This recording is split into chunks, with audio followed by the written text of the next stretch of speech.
News સાથે હું છું વૈભવી। સમાચારની શરૂઆત મહત્વપૂર્ણ સમાચારથી કરીએ તો રાજકોટમાં આગામી 5 થી 7 જૂન ધીરેન્દ્ર શાસ્ત્રીના દિવ્ય દરબારનું આયોજન સૌરાષ્ટ્ર સનાતન સમિતિ દ્વારા તૈયારીઓને આખરી ઓપ અપાઈ રહ્યો છે। ધીરેન્દ્ર શાસ્ત્રીના દરબારને લઈને સમિતિ વ્યવસ્થા કરી રહી છે। રેસકોર્સ ગ્રાઉન્ડમાં વિશાળ ડોમ ઉભો કરાયો છે। રામ નામ સાથેના વિશાળ ડોમમાં ધીરેન્દ્ર શાસ્ત્રીનો દરબાર યોજાશે। 50,000 લોકો બેસી શકે તેવી વ્યવસ્થા ઉભી કરાઈ છે। દિવ્ય દરબાર પહેલા શહેરમાં 12 સ્થળે કળશ યાત્રા યોજાશે। બાબા બાગેશ્વરનું શહેરમાં જુદા જુદા સ્થળો પર સ્વાગત કરવામાં આવશે। ધીરેન્દ્ર શાસ્ત્રીના આવાગમન માટે ઈવી કારનો ઉપયોગ કરાશે। કાર્યક્રમનો વિરોધ કરનાર લોકોને પણ આમંત્રણ અપાયું છે। વિરોધીઓને પણ દરબારમાં આવીને પ્રશ્નો પૂછવા આમંત્રણ અપાયું છે।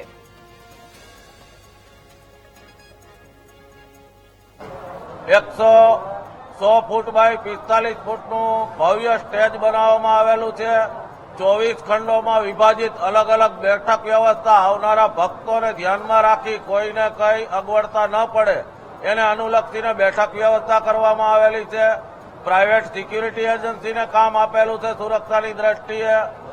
સમિતિના 1000 થી વધારે કાર્યકર્તાઓ સ્વયંસેવકો સેવા આપવાના છે અલગ અલગ સમિતિઓમાં સુગમ વ્યવસ્થા જળવાઈ રહે માટે। અને આવતીકાલે 4 તારીખે સાંજે 6 થી 7 વાગે રાજકોટના અલગ અલગ ઝોનમાં 12 જેટલી કળશ યાત્રાઓ સનાતન સેતુ હનુમંત કથાના આગમનને પગલે રાખવામાં આવેલી છે। એ અલગ અલગ વિસ્તારમાં 12 ઝોનમાં કળશ યાત્રા થવાની છે।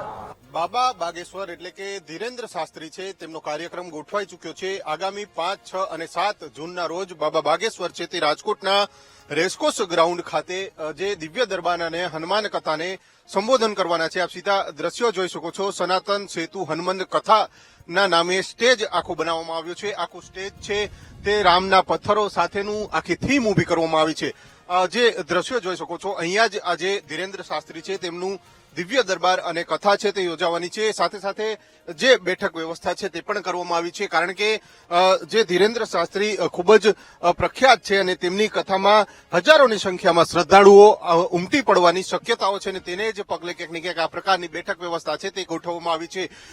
જે ધીરેન્દ્ર શાસ્ત્રી છે રાજકોટમાં બીજી વખત તેઓ કથા અને દિવ્ય દરબાર યોજવાના છે। અગાઉ વર્ષ 2023માં તેમને જે હનુમાન કથા અને દિવ્ય દરબાર છે તે યોજ્યો હતો અને ત્યારબાદ હવે તેઓ વર્ષ 2026માં એટલે કે હવે 5, 6 અને 7 જૂનના રોજ તેઓ પોતાનો દિવ્ય દરબાર અને હનુમાન કથા છે તે અહીંયા રેસકોર્સ ગ્રાઉન્ડ ખાતે યોજનાર છે। અને તેને જ લઈને ક્યાંક ને ક્યાંક હવે જે સૌરાષ્ટ્ર સનાતન સેતુ હેઠળની એક કમિટીની રચના કરવામાં આવી છે અને આ કમિટી દ્વારા જ સમગ્ર કાર્યક્રમનું આયોજન છે તે કરવામાં આવ્યું છે। હનુમાન કથા અને દિવ્ય દરબાર યોજવામાં આવનાર છે અને તેને જ લઈને ક્યાંક ને ક્યાંક જે કહી શકાય છે કે જે વિરોધીઓ દ્વારા પણ સોશિયલ મીડિયામાં વોર છે તે શરૂ કરવામાં આવ્યો છે। રાજકોટમાં પાટીદાર અગ્રણી છે પુરુષોત્તમ પીપળિયા તેમને પણ ધીરેન્દ્ર શાસ્ત્રીને ચેલેન્જ આપી છે। સાથે સાથે વિજ્ઞાન જાથાના ચેરમેન છે જયંત પંડ્યા દ્વારા પણ ચેલેન્જ છે તે આપવામાં આવી છે। એટલે કે આ તમામ જે લોકો દ્વારા ચેલેન્જ છે તે આપવામાં આવી છે તેને લઈને ધીરેન્દ્ર શાસ્ત્રીએ પણ ચેલેન્જ સ્વીકારી છે અને તેઓ પણ કહી રહ્યા છે કે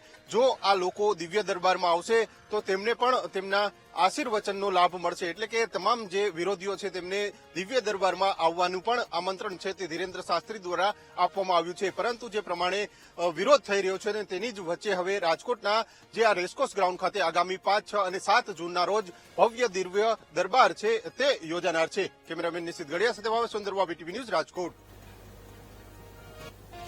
જૂનાગઢના